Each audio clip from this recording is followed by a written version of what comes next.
পঞ্চম শ্রেণীর গণিত পৃষ্ঠা নম্বর 106-এর 2 নম্বরের যে অঙ্কটি দেওয়া আছে এটি নিয়ে আলোচনা করব। 2 নম্বরে দেওয়া আছে 3টি ঝুড়ির আমের সংখ্যার গড় 25। প্রথম 2টি ঝুড়িতে আম রয়েছে 18টি এবং 21টি।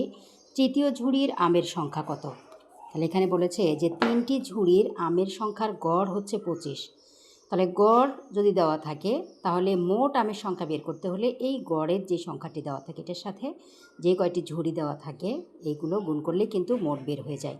তাহলে লিখব যে 3টি ঝুড়ির আমের সংখ্যার গড় হচ্ছে 25, সুতরাং 3টি ঝুড়ির মোট আমের সংখ্যা 25 গুণ 3 সমান 75টি। তার মানে 3টা ঝুড়িতে মোট আম রয়েছে 75টি।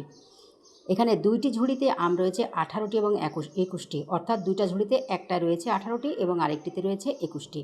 তাহলে আগে এই 2টি ঝুড়ির আমগুলো আমরা যদি একসাথে করে নিই, যোগ করে নিব যে 2টি ঝুড়িতে মোট আমের সংখ্যা হচ্ছে 18 যোগ 21টি সমান 39টি। তাহলে এই যে 3টি ঝুড়িতে মোট আম রয়েছে হচ্ছে 75টি, এর মধ্যে 2টি ঝুড়িতে আম রয়েছে 39টি। হচ্ছে তৃতীয় ঝুড়ির আমের সংখ্যা কত? তাহলে তৃতীয় ঝুড়ির আমের সংখ্যা এই মোট 3টা ঝুড়ির থেকে 2টা বিয়োগ করে দিলে একটি বের হয়ে যাবে, সমান 36টি। উত্তর এই তৃতীয় ঝুড়ির আমের সংখ্যা হচ্ছে 36টি, উত্তর 36টি। আশা করি সবাই বুঝতে পেরেছেন। ধন্যবাদ সবাইকে। আসসালামু আলাইকুম।